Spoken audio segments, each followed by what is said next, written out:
Welcome, IT changemakers, to the DEX Show with Tim Flower and Tom McGraw. Let's get into it. Hello, changemakers. Welcome to an extremely special edition of the DEX Show. And it's not special because I'm flying solo, although I am flying solo. Tim Flower is on his holidays in Ireland prior to the Experience World Tour, which may well be underway by the time you listen to this. So I am hosting it solo, but that's not what makes it special. What makes it special is we're celebrating the recent release of a new Nexthink report. You may well have seen it doing the rounds already. It's the State of the DEX Industry Report, and we're lucky enough to have its author. You'll know him from his regular appearances on Reality Bytes. He's not only a regular guest on this show, he's also the author of the aforementioned report. He is also the editor-in-chief of our famous DEX Hub, and behind many of the fantastic projects that we're so proud of here at Nexthink, not least the DEX certifications that we launched this year. His name is Sean Malvey, and it gives me great pleasure to welcome him back to a special solo appearance on the DEX Show. How you doing, Sean? Pretty good. Thanks for having me back. I feel like this is an intimate recording, just you and I together. This is very nice. Yeah, one-on-one. And we got something to dig our teeth into together today, Sean, because you have, as I said, recently spearheaded and overseen and authored an incredible new report. And I'm just gonna set the stage for it a little bit. Don't know how closely some of our listeners might follow Nexthink research. We're very proud of it. We do quite a lot of it, but as much as we've done, I would almost say this is certainly one of the most significant and ambitious releases. And what it specifically reaches back to, both in terms of its significance and in terms of the data itself, is something we released in 2020. It was a very, very early stage of the pandemic. It was the Experience 2020 report. That's what we called it at the time. But the thing to really underscore about that set of answers and responses, it was they were all conducted. It was the same research agency that we've used for this one, Vanson Bourne, hugely respected, fantastic organization. We really, really enjoy working with them. And then, as now, we reached out to well over 1,000 IT leaders and employees. You know, it's a really, really good sample size, I mean to stress. And we asked them a bunch of questions about their digital experience, about the perception of digital experience, the perception of IT in the workplace, all kinds of topics we're going to go into in more detail very, very shortly. But what was kind of, if it's not the wrong word, if you know what I mean, what was fortuitous of it, in retrospect, was that we managed to capture a picture of what the workplace looked like, particularly around technology issues, just before the pandemic came and really changed the way we work and changed our workplaces, very, very likely forever, and accelerated their development technologically, reformulated what we think of as a workplace, what we think of as the responsibilities of IT. So recently, this year, we decided here at Nexthink we would come back to some of those same themes, same questions. We would use the same research company, Vanson Bourne, that I mentioned, and we would see if we could get a picture of the pre and post pandemic workplace and see how things had changed. And the resulting document is really, really fascinating, and you've done an amazing job of it, Sean. So I guess the way to maybe invite you to start describing what we found and describing it is to maybe talk a little bit about structure and intent beyond what I've said about the before and after pandemic elements. So, yeah, I think you summarized it well. We wanted to basically do the similar survey to what we did back in 2019, which is asking IT leaders and employees their opinions on the digital workplace, the job that IT is doing and providing to employees, and then the perception that employees have of that service. So we asked a lot of the same questions that we did 4 years ago, which is, I mean, first off, it's interesting just to get two sides to the story, but also to do that comparison from what happened right before we all switched to working in a remote and hybrid environment in the past few years has been a huge change for a lot of us. So when we went back, there's a lot of things that we can dive into, but overall, we just wanted to kind of have a gut check before when we surveyed these folks, both IT leaders and employees. We asked them about just DEX in general. Back then in 2019, it was still kind of a novel idea. Not a lot of people knew what we were talking about, at least with the acronym.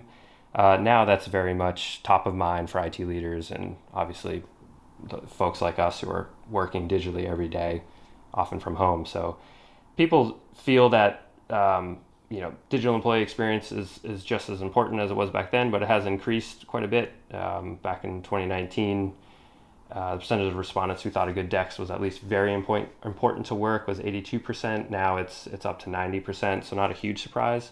But what's really interesting in this survey, and we can go through in several different ways, but is the discrepancies that we were able to pick out between IT leaders and employees. So in that regard, 54% of IT leaders believe that their workers are completely satisfied with their DEX. So then when we turned right around and asked office workers, only 24% felt that way, which was kind of alarming. And there's a couple other things that I'll point out along that narrative, but I'll pause for a second.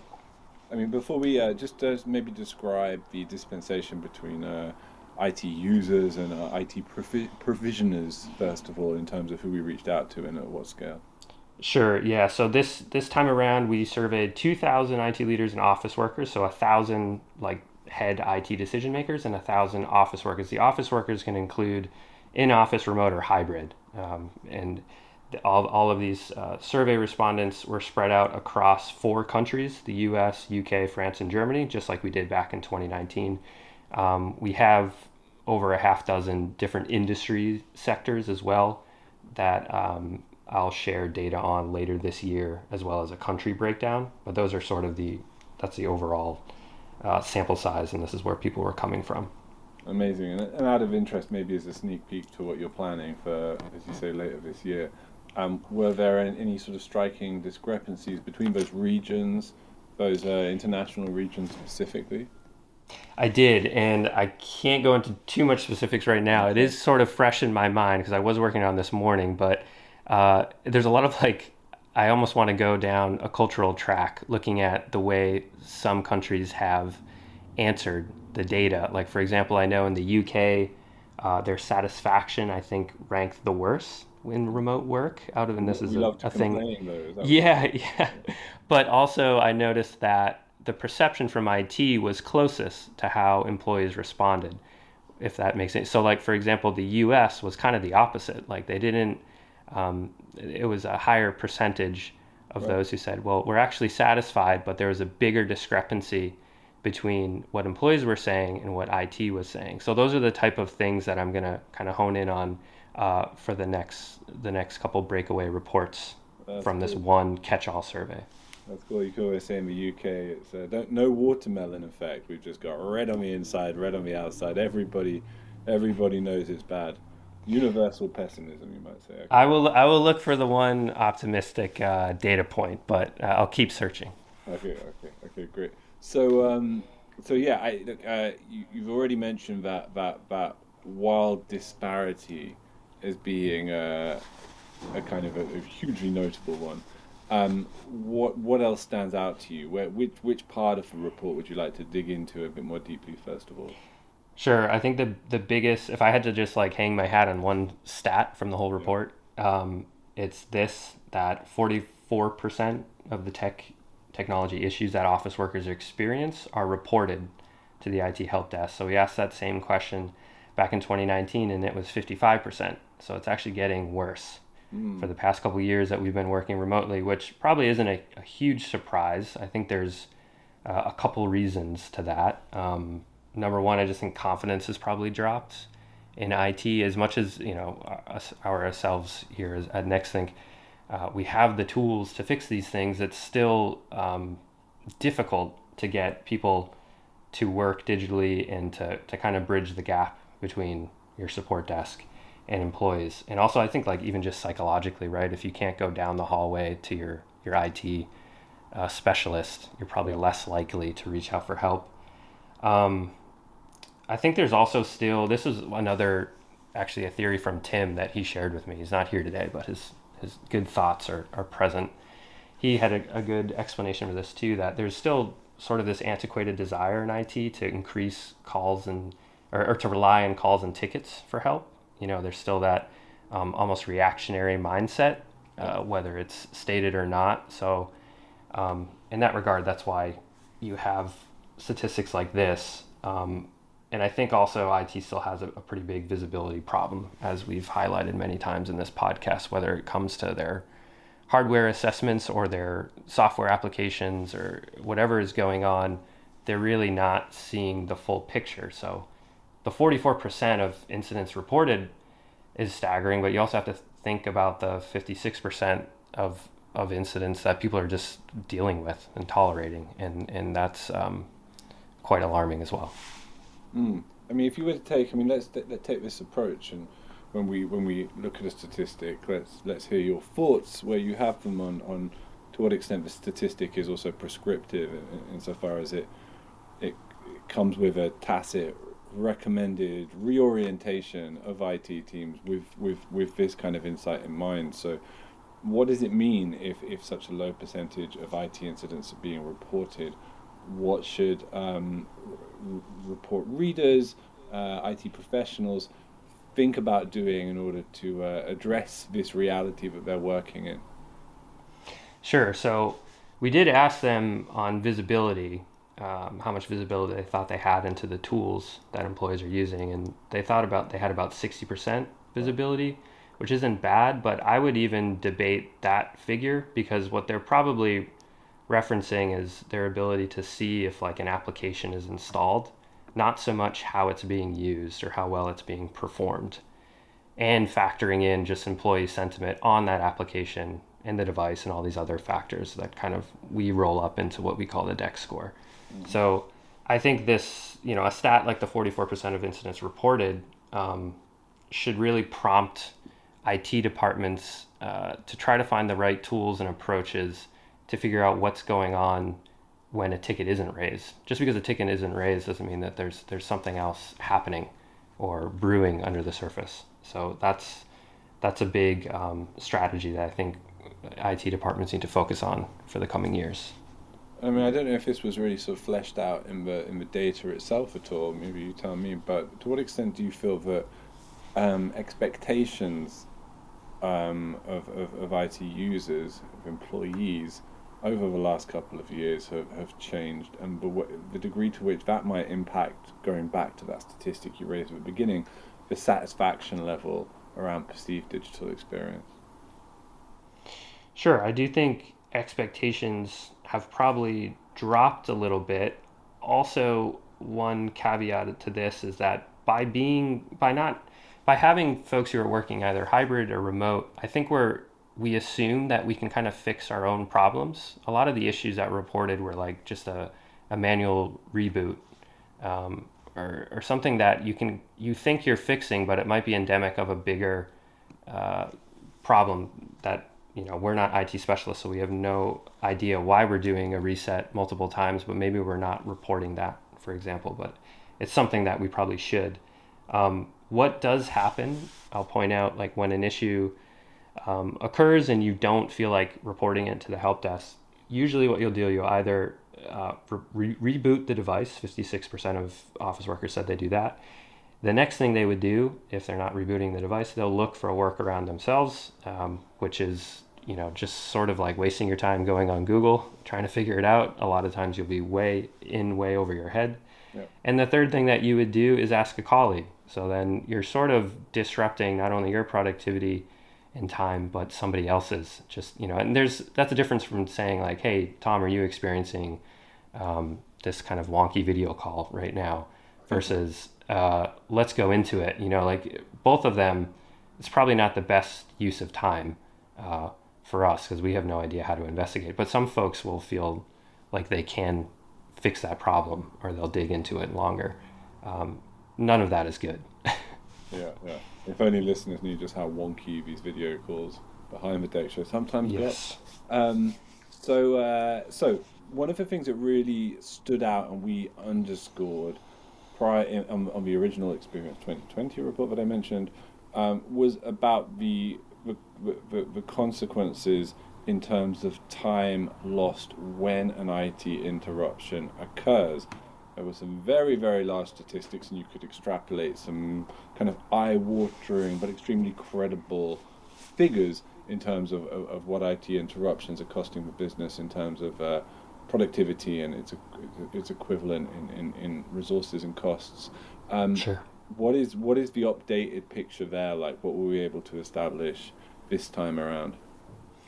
So this time around, I have a couple different ways to look at that. So number one, we know that this time around, IT spends about 45% of its time each week just fixing recurring problems. So not even just problems, but issues that continually pop up that they could probably automate and remove once and for all. But when tickets are reported, incidents are reported, office workers have said that they experience at least one IT issue per week that they send to the help desk. And when that issue is happening, it can take up to 27 minutes to fix it. I don't have off the top of my head, but I think that number was a little less back in 2019. So meaning it's gotten a little bit worse since 4 years ago. So another way to think of the 27 minutes, imagine, for example, you have 10,000 employees, and let's imagine on average they log 19,000 tickets a month. Based on that 44 to 56% breakdown, you can expect that there's probably 24,000 other issues that are going unreported. What this could mean in terms of hours, I mean, you could potentially need like 50 full-time experts to deal with the workload, and you can extrapolate numbers and costs from there. But again, I like to think of it almost as 27 minutes is about as long as I can pay attention to like a Netflix episode. Yeah. And some of them are brutal, so that's one way to think of it too. 100%. Okay, what about highlights that have kind of really come to the fore, maybe weren't so noticeable prior to the pandemic, and very the new data points or data points which are sort of just radically come to your attention when you looked at the responses? Yeah, I think, well, one thing, we didn't have that context when we published it in early 2020. We had no idea what was going to happen 3 months later.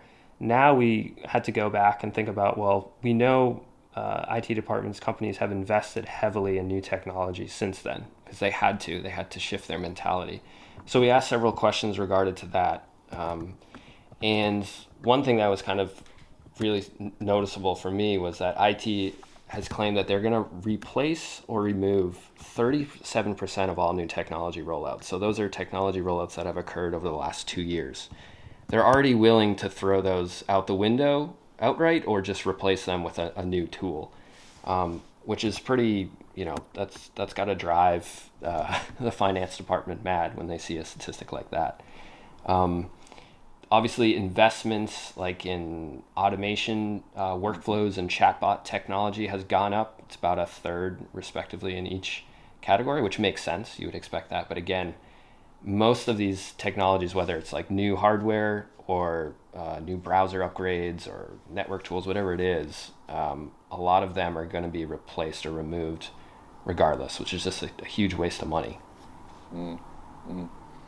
And when you think about that the larger picture, as you've described it, of growing consciousness and awareness of what digital employee experience is, both in terms of IT professionals and users, to what extent could you say that's created a context in which things have improved, or do you find that this consciousness is really just sharpening people's awareness of shortcomings? Yeah, I think kind of both, to answer it simply, but I do think there's some scary numbers from this, but obviously we know it from our customers and people we've met through conferences that they're well aware, and they're trying to attack what's at the heart behind these numbers in their day-to-day work. The sort of positives I've taken from it is that these issues don't necessarily reflect evenly across like country and industry, and hopefully I'll be able to make that clear in the coming months with our additional reports. So depending on where you work, it may not be as bad as what I'm reporting. And also, I think there is a willingness from IT leaders to kind of improve and invest in a smarter digital workplace. And we can see that in budget predictions and what they want to do into 2024. That report as well will come most likely December, latest in January. And you'll see that, people are aware that there are shortcomings, but they're willing to put money to invest and improve upon those things. And that's going to happen next year. Incredible. I want to move on and have a word about the certifications before we let you go, Sean. Their existence and launch this year and their future. But before we do, are there any other standouts from the report we haven't touched upon that you'd like to draw a bit of attention to first? I think we've kind of nailed all of them. The new technology rollouts for me were I would rank as the second most important. Again, the first stat to take away, the most important would be that 44% of incidents reported, which is something that I'm hoping every IT leader kind of has in the back of their head when they're sitting in important meetings for the coming months. Well said. And let me just say, I've been working very closely with a lot of customers who are going to be appearing at this year's Experience Everywhere events, as I say, very likely ongoing or have just taken place by the time we're able to release this particular episode. And at least two of them have cited statistics from the report in their presentations of themselves. I think some of the things you found have really stood out to the audience that we want to read this and think about it. So it's a great piece of work. Listeners can go right to the show notes, download their copy completely for free, and of course, as Sean says, keep your eye out for industry and region specific iterations on the report coming out just a little later this year. Now, as I mentioned at the top of the discussion, Sean does many fantastic things here at Nexthink, and it certainly isn't just limited to overseeing a lot of our research and report launches.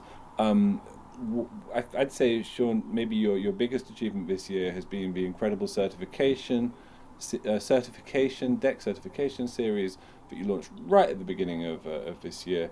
For anybody who doesn't know it, first of all, maybe give a quick recap in terms of what it is and what it consists of in its current form, first of all. Sure. We have 5 existing e-learning modules online for free that anyone can access. They're basically geared towards IT professionals who are looking to upskill and improve upon their career. And anyone who's really focused on end-user computing and managing a digital experience, they're going to find that these modules are very pertinent to what they do on a day-to-day basis. Instead of really focusing on like a Nexthink product, that kind of comes through at times. We wanted to really focus more on the theory and the strategy and the approach that goes into a lot of these huge decisions, whether it's managing your hardware, whether it's trying to score an experience and what numbers to take into consideration, what metrics to look at, how to hire the right people on your team to kind of fit what we would consider an ideal DEX team. All of those things are presented in a very easy digestible manner with the e-learning certificates, and you just have to take a 10-minute quiz, and there's a small textbook that you can download or you can access it online at your leisure. And yeah, they were very successful this year. We launched it earlier this year. We've had a lot of people reach out and say nice things about it, and we've decided to introduce 2 more modules that are coming out later this year. One is on building a sustainable digital workplace and looking more at not only being eco-friendly, but saving budget for those decisions that you make with your computers and your software applications.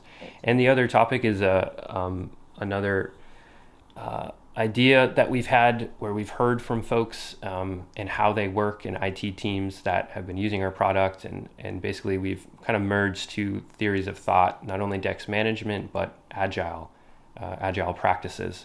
So we're naming this module Agile DEX, and we're talking about how you can essentially pick the best of both worlds to improve your operations in your EUC team. Yeah, brilliant. And look, people can they don't have to wait for the new ones. If you're not already a student at our incredible DEX University, you can we'll have links for that in the show notes as well. You can register today, start taking the courses. They're all absolutely free with no strings attached. We're really, really proud of the quality of these courses, the utility of these courses, as we've been hearing about it from customers and other graduates, and the value of them.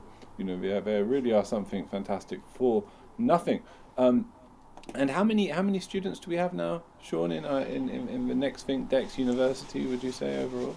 I think we have over 200 individual students. Now there's 5 courses, so close to 1,000 badges have been awarded. But most everybody, a lot of people will run through all of the courses. But if you only find one particular track relevant, you can just take that one. It's fine. You don't have to go through all 5. Fantastic. And we'll definitely have you back on the show as a solo guest, I think, once again, maybe with Tim in tandem also, to discuss agile DEX and green IT, sustainable DEX in a little bit more detail later this year. But for now, mate, just leaves for me to say thank you so much for joining us as a solo guest. Been great to have you on. And congratulations on the fantastic report and the response it's been getting. It's been great talking to you, Sean. Excellent. Thanks for having me once again. Cheers, man. To make sure that you never miss an episode, subscribe to the show in Apple Podcasts, Spotify, or your favorite podcast player. And if you're listening on Apple Podcasts, make sure to leave a rating of the show. Just tap the number of stars you think the podcast deserves. If you'd like to learn more about how Nexthink can help you improve your digital employee experience, head over to nexthink.com. Thank you so much for listening. Until next time.